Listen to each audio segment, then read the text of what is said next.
الكلمة الآن للأستاذ الفاضل الأستاذ أحمد بدوي، فليتفضل مشكورا.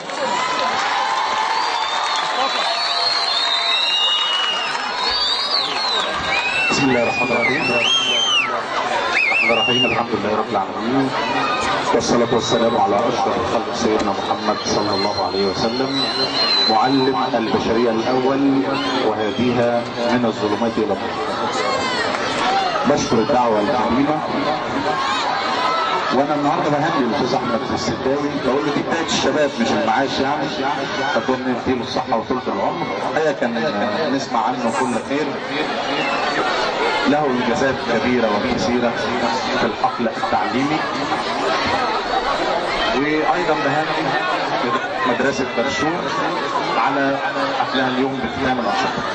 الحقيقه انا كنت حريص جدا جدا ان انا احضر معاكم، رغم ان دايما يوم السبت والثلاث بيبقى عندي مشكله لان بخلص البرنامج متاخر وبيبقى عندنا اجتماعات، ممكن برجع البيت الساعه 4 الفجر او 5، لكن كنت حريص ان انا احضر معاكم. انا خارج من بدري، انا بعتذر عن التاخير، بس انا جاي في ساعه. طبعا اللي بيوقفنا لازم ننزل ونتواصل مع الناس، فارجو قبول اعتذاري على التاخير. بعتذر. ربنا يوفقك يا استاذ.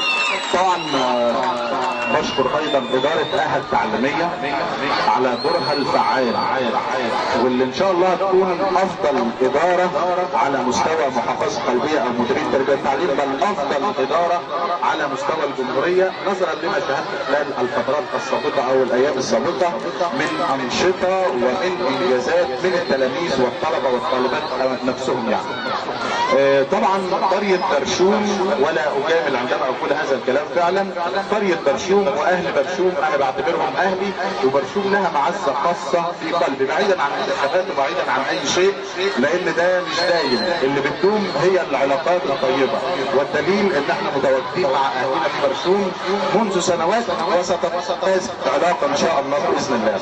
بالفعل اهل برشوم يعني العمل العام في دمهم، والانجازات تاريخهم بيشهد خلال الفتره اللي فاتت هي من افضل القرى القويه في تحقيق الانجازات بالجهود الذاتيه على ارض الواقع. برشوم فيها فرع جامعه الازهر، وده اتعمل بجهد اهل برشوم، عاملين ما شاء الله مستوصف طبي. انا بفتخر بقريه برشوم في كل مكان، ولما بقعد في معظم القرى بقول لهم قريه برشوم عملت كذا وكذا وكذا، ولسه ان شاء الله باذن الله هيتم الارتقاء ببرشوم اكثر واكثر. انا اقصد طبعا برشوم الكبرى وبرشوم الصغرى، كلنا قرى واحده وكلنا كيان واحد.